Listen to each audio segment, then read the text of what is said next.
Our next panel will be talking about a bridge across industries. Our moderator is Gordon Einstein from blockchain and crypto partner at CKR Law, and our speakers, Daria Generalova, founder at ICO Box, Alice Labuz, CEO at Trecento BC, and Jeff Hughes, strategic advisor at Travel Block. Can you please give them a very warm welcome to the stage?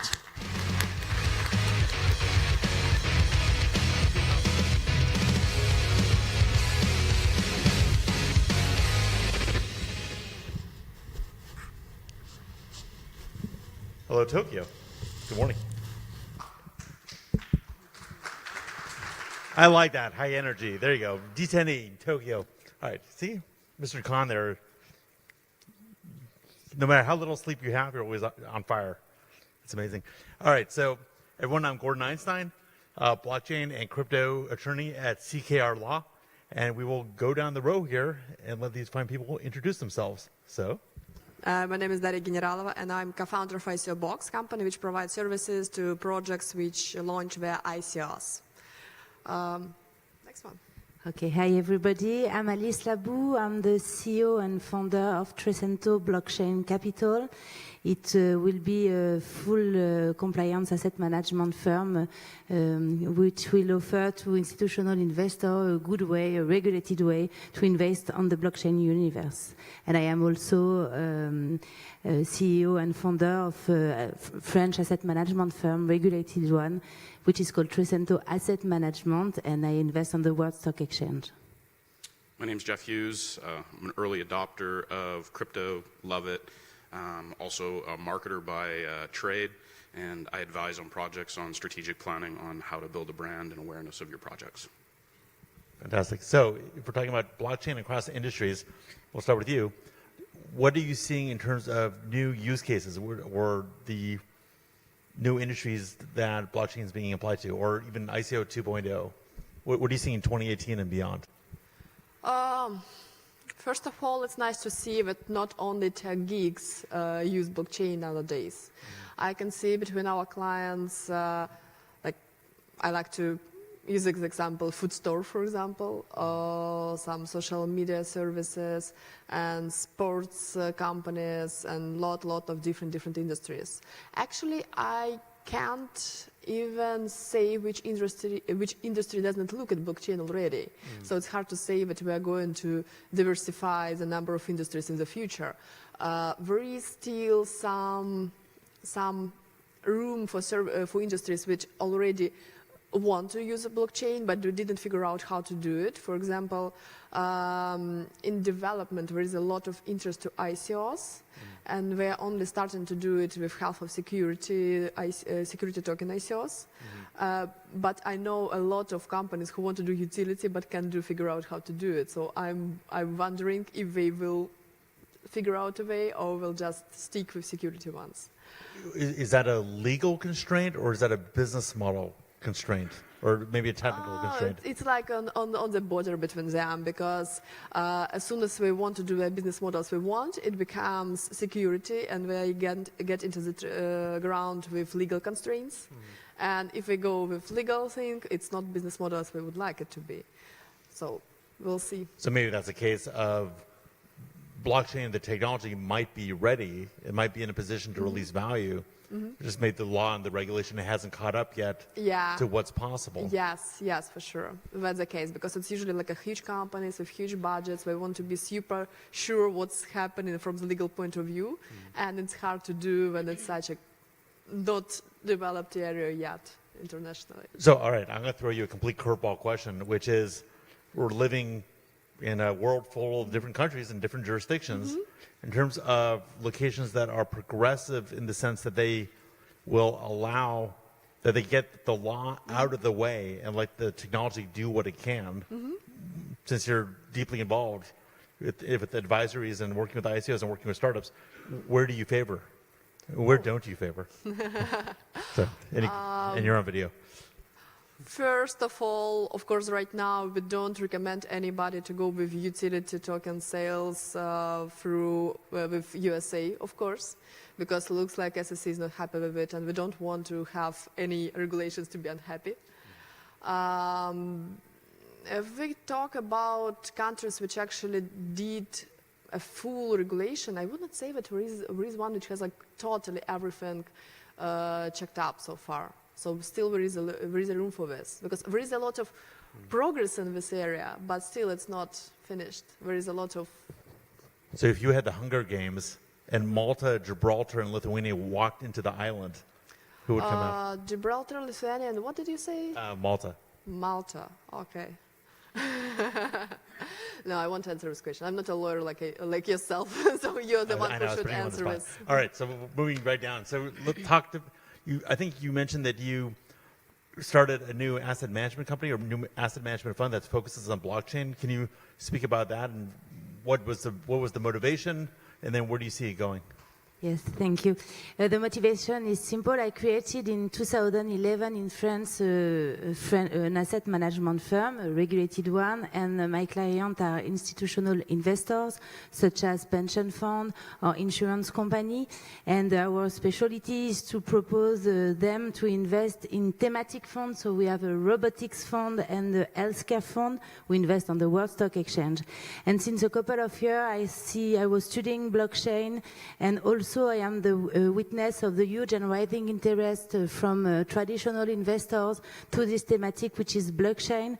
But they don't have a regulated way with traditional funds to invest in these thematics. And I do really believe that it can be a good idea, and that's why I decided to do this, to create another asset management firm, all dedicated to the blockchain universe with a diversified strategy, in order to propose them in a safe country with regulation to invest in this. So I launched the firm, and I'm working on it. Fantastic. And then how do you evaluate your investment opportunities, and then how do you decide how much in terms of resources to allocate to each opportunity? I mean, I think a struggle everyone has is getting real-time, accurate, in-depth information about crypto assets in the same manner that you could a security. We don't have the same disclosure regimes. So how do you're taking investor money, you're allocating it, you're making decisions. What do you do? We will have a diversified approach, so we strongly believe of diversification. So we will develop 4 funds, one venture capital fund dedicated to blockchain, one other fund of funds, because there are more than 200 funds all around the world which can be interesting with a diversified strategy, and also one ICO fund. The idea is to invest on private sale mostly. And to the end, a crypto trading fund with a special way to invest that come from traditional finance. Interesting. No, I think you mentioned one of them was a venture capital fund. So are you taking on an advisory role as well, or mentoring role? Is it purely capital, or is there some management influence that you're exerting on these companies? Yeah, the idea is to help them to be financed by debt and capital, as a traditional venture capital fund can do. So, interesting. It's a question. Fantastic. So, you're an early adopter of Bitcoin and crypto, and you are Satoshi, right? What's that? You are Satoshi. I wish. You wish. Oh, yeah. You never know.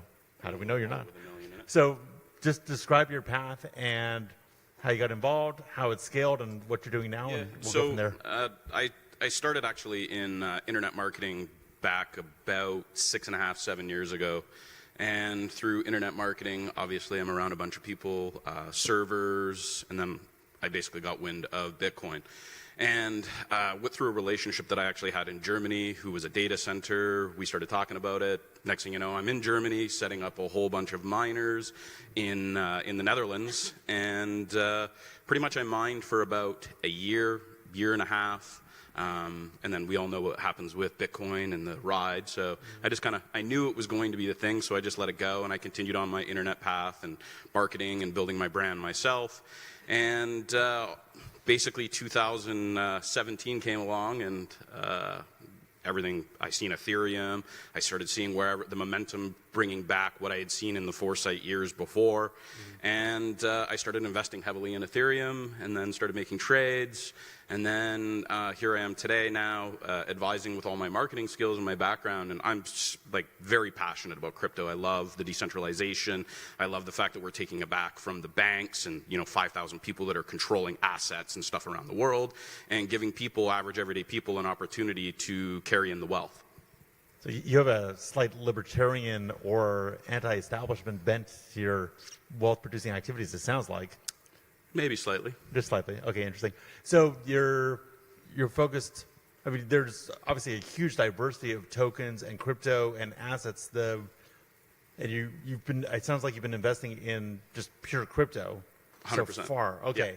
But do you see your investment activity broadening towards crypto assets or utility tokens, or where's it going from here for yourself and for the world? Well, I mean, I see everyone's coming out with an ICO, coming out with something that they need a token. So part of marketing, part of any strategy is you have to have a reason or a why.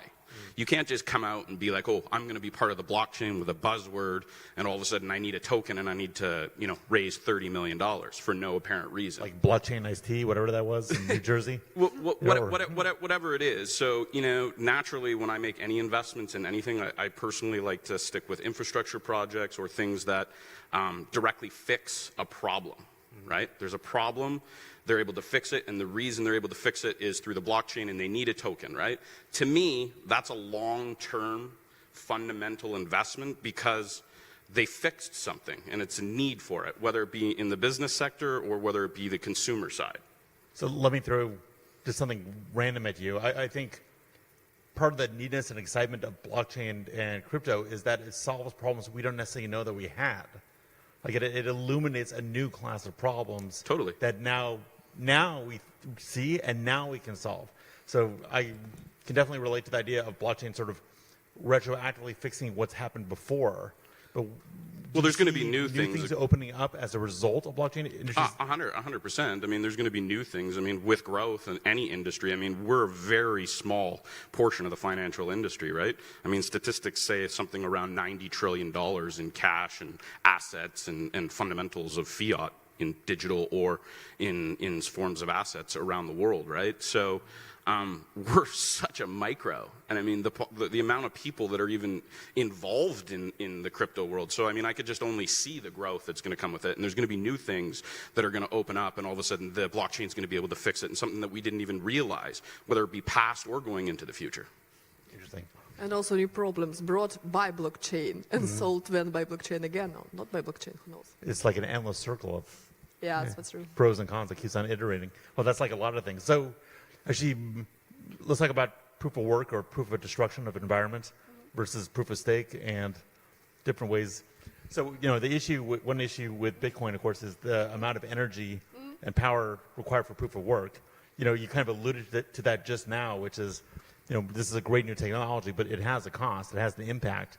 Of course, we have proof of stake also coming around. What's your, just in terms of alleviating the harms that are caused by industry so it can really take off and do its most good, what do you see coming down?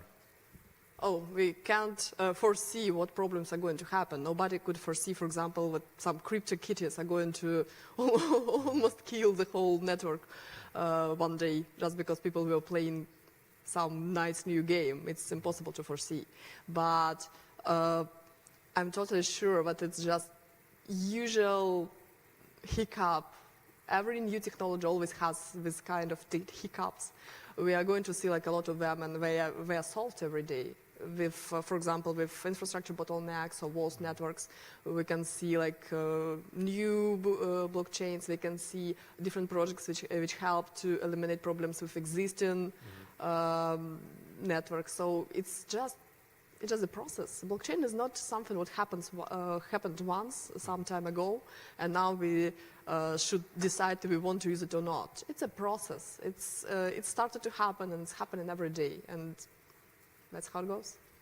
I agree with you. Actually, I think CryptoKitties was great because it prompted awareness of the limitations of the systems and people to start thinking about what to do next. Even the DAO hack kind of revealed people's they opened their eyes to the limits and the options available with smart contracts. Yes, and I'm thinking because it was so ridiculous that such a small thing that nobody could even imagine, could even think about. Everybody was thinking about hacks, like terrible hackers who are going to kill everybody through stealing all the data and so on. Nobody thought about crypto kitties. Like cute little kitties. Yeah, running crazy over Ethereum. It's nuts. Yeah, like from scary movies, Well, there you go. It's like Gremlins. Yeah. Let me ask you, so you mentioned you have a regulated fund or a series of regulated funds. That's fantastic. What jurisdictions? What made you choose them? What needs to change so that you can go broader and wider with your model and bring blockchain to more industries and verticals? Yes, blockchain is, of course, a good topic of investment, but it is also a powerful tool for us to change a little bit the relationship between clients, investors, and us. So first we will have a solution to onboard online, and it's very new in the asset management world because usually it's very long and more complicated. Secondly, it will get more transparency with a real-time report. Also, it's really new. And also it will reduce time to buy and sell our fund share. So I think it can be a good way for everybody to go quicker in investment. Interesting. And then I think the last panel was talking about some of the concerns related to AML, KYC, money laundering, just source of funds. How does that affect your business? Is it any different now that you're involved in crypto assets and blockchain assets? We will have also to work on KYC because we will be totally compliant. So it will be very, very important to be strict on this. So on KYC, it will not change nothing because the difference is that it will be online. That's it. So, and do you face any new or additional challenges when it comes to source of funds? So there's knowing your customer, but then there's knowing where your customer got his or her money. Is that issue enhanced, resolved by working with blockchain or the approach you're taking? Or is it the exact same issues as before? Like, if you have an international investor base, and you need to validate the identity of your customers and see if they're politically exposed persons and the rest, are you also, based on the way you're set up, required to validate their source of funds as well as validating their identity? Or that they're not on any kind of restricted list? I don't really understand the question, sorry. We're going to skip right by it. Sorry, I'm French, I'm sorry. My English is not wonderful, but usually I understand. But no worries. I just have you say because lots of clients are international, and it will change. Will it change something on the KYC? That's what you say. One thing I'm facing with ICOs is that, especially during the seed round, before you do the public ICO, but when you're collecting the initial funds to build your platform, we're sourcing investment from all over the world.